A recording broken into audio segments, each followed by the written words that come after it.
Hi, I'm Don Dodge, and this is Google Root Access. Today, I have a special guest, Alex Moore, founder of Baden, an email productivity company. Welcome, Alex. Thank you, Don. It's great to be here. So, what is Baden? What do you do?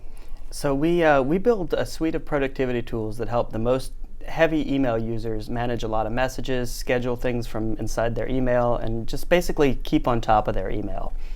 So, how did you come up with this idea for Baden, and why did you think it was a problem that needed to be solved? So it came out of personal pain. Before this, I was an electrical engineer working on HDTV parts, and as I matured in my career a little bit and started to run a couple projects, I realized I was spending a lot more time in front of my email than I was my oscilloscope, and so I figured someone needed to do something about that and make it a little bit easier to stay on top of it. So, what were the key pain points that you said, this is the answer, I've got to solve it this way? The biggest problem for me was just trying to keep everything in my head. So every time someone would, I'd need to get a project from somebody or I'd need to follow up with somebody, I had to try to keep all that in my brain. And so I kept, a million messages in my inbox, lost track of all of them, and just, it just didn't work very well. So you've talked about hockey stick growth and how most companies don't have hockey stick growth. What has been your experience? Yeah, when I was starting Baden, I heard that companies either had linear growth or exponential growth. And what we've found from our own company and most of the companies that friends have started is that you end up somewhere in the middle. You end up with growth that's polynomial rather than one user invites five more, invites five more. So you end up with something where it's not linear growth, but it's also not that hockey stick growth that only social gaming apps actually really get. And were there any pivots in your journey with Baden? Definitely. We started out trying to do a crazy automatic semantic search, basically science project. So we pivoted over to much simpler stuff that was a lot easier to explain and a lot easier to wrap your head around. So how do you know when to pivot or when to persevere? It's a good question. I think it's just I think that's one of those things where it's just more a matter of how your intuition tells you to go than it is something you can measure. For us, it was pretty clear that we needed to pivot because nobody could understand what we were doing. We'd talk to people, we'd say, "Oh, here's what we're doing," and they'd say, "Huh?" And no matter how we tried to message it, I think it was just too out there, too science project-y.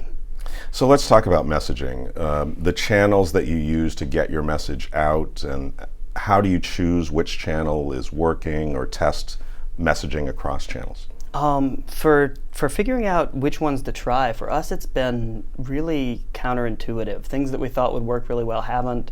Things that we didn't think had a chance, but we had an intern who tried some stuff and it worked great. So I think it's less about selecting good initial channels. I think I think there are examples of just about every channel working reasonably well, as it is knowing when you spent enough effort on a channel and knowing when to move on. So how do you know if it's the message that's not working or if it's the channel that's not working? Well, when we try to test a channel, we always try different messaging inside that channel. So we never try, for example, if we're running an ad, we never try one variant of the ad and then throw up our hands and say, "Oh, that didn't work." We try, 20 or 30 or 50 or 100. For us, what we typically do is spend a month looking at a channel in depth. So we set up an ad campaign, we look at it the next day, we add more ads, we look at it the next day and adjust toward the ones that are working better. So what are examples of channels that you're referring to here? Sure. So some channels that have worked really well for us are app stores like the Chrome Web Store and the Google Play Store recently. Emailing our own customers, just sending them regular emails and keeping them in the loop.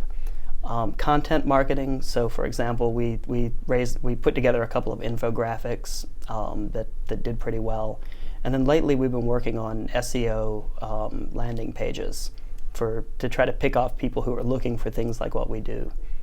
So say more about SEO. That's been successful for you? It has, yeah. SEO is beautiful for us because it's been a channel that started out kind of small and has grown over time.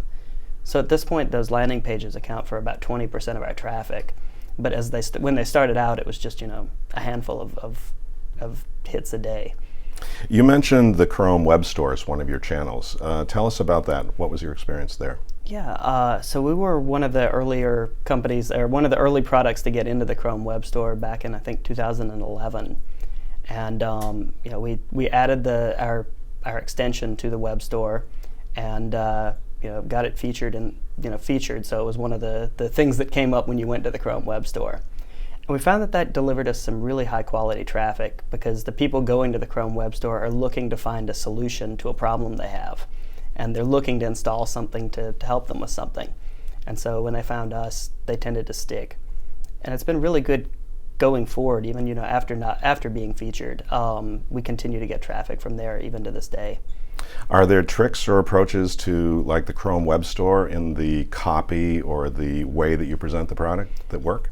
Yeah, things that have worked that helped us a lot. Adding testimonials to the product helped a lot. And then even more important, the Chrome Web Store is it's a set of tiles. So when you go there, you see a whole screen full of little tiny tiles. And so getting something on there that explains what your product does, some kind of compelling 3 or 4 word hook, made a big difference for us. If you just put your product name and logo, no one knows what that is. Interesting. Well, this is all we have time for today. Alex, I'd like to invite you back again to go deeper on this, because it's quite fascinating. So in another show, we'll go deeper with Alex. We have a special offer for viewers of Google Root Access. If you're a developer and you're developing applications in the cloud, we have a $2,000 credit for you to use Google Cloud. The information on how to get that will appear on your screen. So thank you very much, and we'll see you next time.